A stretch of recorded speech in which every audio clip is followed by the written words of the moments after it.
Vous avez raison, les collectivités locales sont celles qui investissent le plus et qui soutiennent l'économie, bien sûr, de l'ensemble du territoire. Il ne faut pas, malgré la crise qui touche durement l'ensemble du pays, il ne faut pas faire les erreurs du passé et baisser les dotations au moment où nous devons justement rétablir les finances publiques et avoir une solidarité nationale sur tous les aspects que vous connaissez dans les divers projets de loi de finances que nous avons proposés.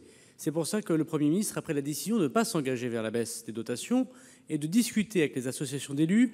Jacqueline Gourault, Sébastien Lecornu, Olivier Dussopt et moi-même avons eu plusieurs réunions avec toutes les associations d'élus. Et première annonce, monsieur le Premier ministre réunira vendredi à l'hôtel Matignon les communes, les associations autour des communes et le bloc intercommunal bien sûr, les départements et puis l'outre-mer qui est très spécifique évidemment dans les difficultés que nous connaissons.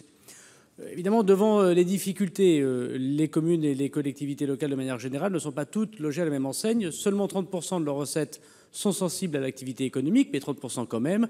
Et on voit bien que dans les zones touristiques, dans ceux qui touchent des redevances, en outre-mer évidemment, l'année prochaine singulièrement les départements, même si les droits de mutation sont concernés cette année, c'est l'année prochaine sans doute qui seront le plus touchés. Nous devons résoudre ces problèmes. Et donc, le Premier ministre a souhaité que dans le projet de loi de finances rectificatif numéro 3, tel que je m'y étais engagé devant votre Assemblée lors du PLFR numéro 2 et numéro 1, il y aura des dispositions relatives aux collectivités locales. Le Premier ministre, évidemment, rendra les derniers arbitrages après avoir écouté l'association d'élus. Le FCTVA pourrait en faire partie. C'est 6 milliards dans la loi de finances que vous avez votée cette année.